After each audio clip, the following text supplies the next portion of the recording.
কবর জিয়ারত করার সময় কবরের মধ্যে কি ঘটে? আপনি কবর জিয়ারত করলে মৃত মানুষ কি বুঝতে পারে? জুমাবারে কবর জিয়ারত করলে রূহ কিভাবে কবরে প্রবেশ করে? নবী সাল্লাল্লাহু আলাইহি ওয়াসাল্লাম বদরের ময়দানে মৃত কাফেরদের উদ্দেশ্যে কি বলেছিলেন?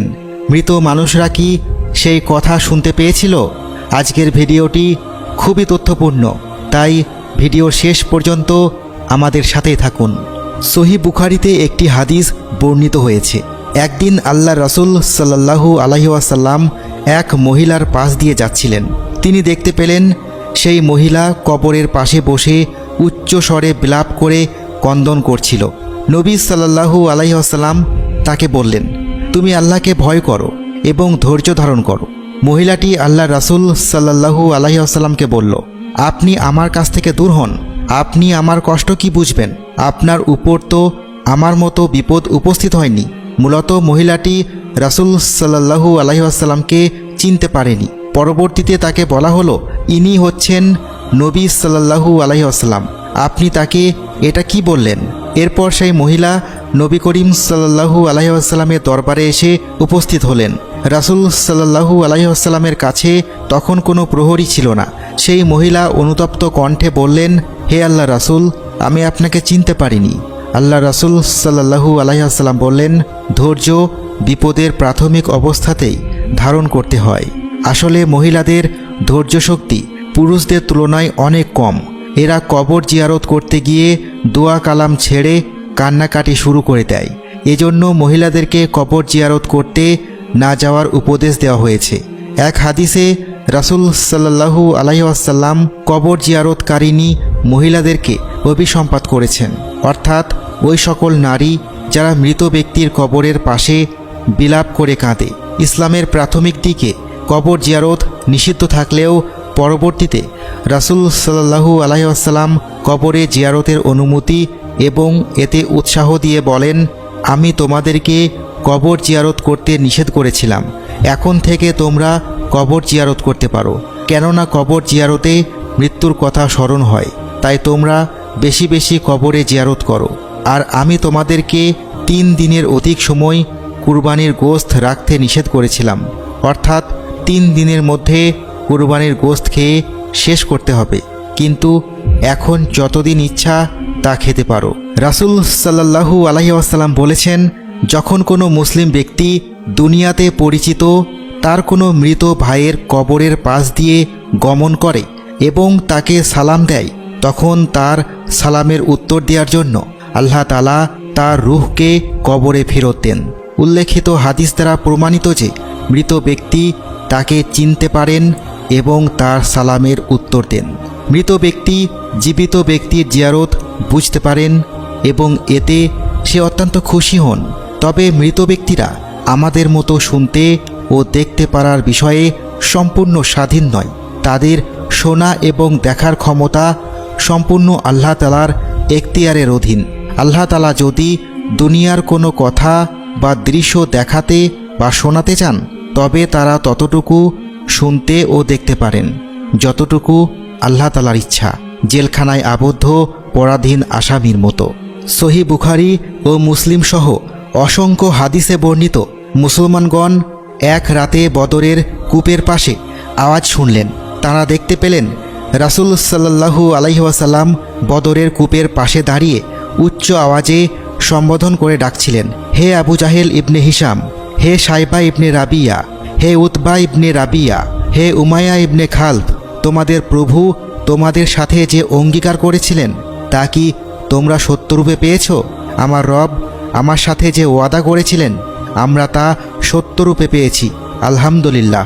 সাহাবীগণ বললেন, ইয়া রাসূলুল্লাহ সাল্লাল্লাহু আলাইহি ওয়াসাল্লাম, আপনি তো এমন লোকদেরকে ডাকছেন যারা মারা গিয়েছে, আপনার কথা তারা শুনতে সক্ষম নয়। এমনকি হযরত ওমর রাদিয়াল্লাহু তাআলা আনহু বললেন, ইয়া রাসূলুল্লাহ, আপনি আত্মাহীন দেহের সাথে কথা বলছেন, তারা তো শুনতে পায় না। উত্তরে আল্লাহ রাসূল সাল্লাল্লাহু আলাইহি ওয়াসাল্লাম বললেন, আল্লাহর শপথ, তোমরা আমার কথা তাদের চেয়ে বেশি শুনতে পাওনি। তারা শুনতে পায়, কিন্তু তারা উত্তর প্রদানের ক্ষমতা রাখে না। রাসূল সাল্লাল্লাহু আলাইহি ওয়াসাল্লাম বললেন, যে ব্যক্তি প্রতি জুমায় তার বাবা মা অথবা তাদের একজনের কবর জিয়ারত করবে তাকে ক্ষমা করে দেওয়া হয় এবং তাকে বাবা মার সঙ্গে সৎ ব্যবহারকারীদের মধ্যে গণ্য করা হয়। অথচ সন্তানরা আজকাল এত ব্যস্ত যে মরহুম পিতামাতার কবরের পাশে দাঁড়িয়ে শুধু সালাম বিনিময়ের সময়টুকুও নেই। কবর জিয়ারতে জীবিত ও মৃত উভয়ের জন্য অসংখ্য কল্যাণ নিহিত রয়েছে। তার মধ্যে কিছু উল্লেখ করা হলো। 1. মৃত ব্যক্তি ও কবর জিয়ারতকারীর মাঝে আত্মিক সম্পর্ক সৃষ্টি হয়। তোমরা মৃতদের কবর জিয়ারত করো, নিশ্চয় তারা তোমাদের জিয়ারতে আনন্দিত হয়। 2. পরকালের স্মরণ হৃদয়ে জাগ্রত হয়। রাসূল সাল্লাল্লাহু আলাইহি ওয়াসাল্লাম বলেন, তোমরা কবর জিয়ারত করো, কেননা তা তোমাদেরকে আখিরাত স্মরণ করিয়ে দেয়। 3. মৃত ও জীবিত উভয়েরই গুনাহ মাফ হয়।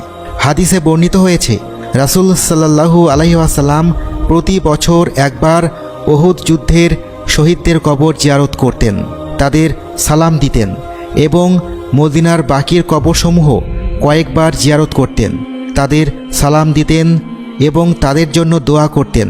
তিনি বলতেন, আসসালামু আলাইকুম হে মুসলিম কবরবাসী, ইনশাল্লাহ আমরা অতি শীঘ্রই তোমাদের সাথে মিলিত হব। মহান আল্লাহ তাআলার কাছে আমাদের ও তোমাদের জন্য নিরাপত্তা কামনা করছি। যখন কোনো জিয়ারতকারী ব্যক্তি কবরে শায়িত ব্যক্তির জন্য কান্নাকাটি করে দোয়া পাঠ করে, তখন আল্লাহ পাক রাব্বুল আলামিন সর্বপ্রথম সেই জিয়ারতকারী ব্যক্তির জীবনের গুনাহগুলো মাফ করে দেয়। সুবহানাল্লাহ। নবী সাল্লাল্লাহু আলাইহি ওয়াসাল্লাম কবর জিয়ারতের এই তরিকায় বলেছেন, কেউ যখন কবরস্থানে যায় কবরবাসীদের সে যেন এই বলে সালাম দেয়, আসসালামু আলাইকুম ইয়া আহলাল কুবুর ইয়াগফিরুল্লাহু লানা ওয়া লাকুম আনতুম সালাফুনা ওয়া নাহনু বিল আসার। এর অর্থ, হে কবরবাসী, তোমাদের ওপর শান্তি বর্ষিত হোক, আল্লাহ আমাদের ও তোমাদের ক্ষমা করুন, তোমরা আমাদের আগে কবরে গিয়েছ এবং আমরা পরে আসছি। সুনানে তিরমিজি হাদিস নম্বর 1053। এরপর কবরবাসীদের জন্য মাগফিরাতের দোয়া করবে এবং কিছু আয়াতে কালিমা ও দোয়া দরুদ পাঠ করে তাদের নামে ইসালে সওয়াব করবে। অতঃপর কবরের দিকে পিঠ দিয়ে কেবলামুখী হয়ে বা কবরমুখী হয়ে দোয়া করতে কোনো অসুবিধা নেই। কবরের বিষয়ে ইসলাম কোনো প্রকার বাড়াবাড়ি অনুমোদন করে না। সুতরাং কবরকে অসম্মান যেমন নিষেধ, তেমনি সম্মানের সীমা অতিক্রম করাও নিষেধ। হজরত জাবের রাদিয়াল্লাহু তাআলা আনহু থেকে বর্ণিত, নবী করিম সাল্লাল্লাহু আলাইহি ওয়াসাল্লাম কবরকে পাকা করতে, এর উপর গম্বুজ নির্মাণ করতে আর কবরের উপর বসতে নিষেধ করেছেন। কবরে বাতি জ্বালানোর বিষয়ে নবী সাল্লাল্লাহু আলাইহি ওয়াসাল্লাম শুধু নিষেধই করেননি, বরং এই কাজ যারা করে তাদেরকে লানত করেছেন। হজরত আবদুল্লাহ ইবনে আব্বাস রাদিয়াল্লাহু তাআলা আনহু বলেন, রাসূল সাল্লাল্লাহু আলাইহি ওয়াসাল্লাম লানত করেছেন ওই সকল নারীর উপর যারা কবরে যায় এবং ওই সকল লোকের উপর যারা কবরকে সিজদার স্থান বানায় এবং কবরে বাতি জ্বালায়। তাই সাবধান, ভুলেও মৃত ব্যক্তির নিকট হতে কখনো প্রার্থনা সাহায্য করবেন না। এরূপ করা শিরকে আকবার, যদিও কবরে শায়িত ব্যক্তি নবী অথবা ওলি হন না কেন। পিতা মাতা আত্মীয় স্বজনের কবর জিয়ারত করা সম্ভব না হলেও দূর থেকে হলেও তাদের জন্য ইসালে সওয়াব ও দোয়া করা খুবই প্রয়োজন, কেননা তারা খুবই অসহায়, খুবই নিরুপায়। হে আরশের মালিক, আমাদের মরহুম পিতামাতার কবরকে জান্নাতের টুকরো বানিয়ে দাও, আর যাদের পিতামাতা জীবিত রয়েছেন তাদের দীর্ঘ নেক হায়াত দরাজ করে।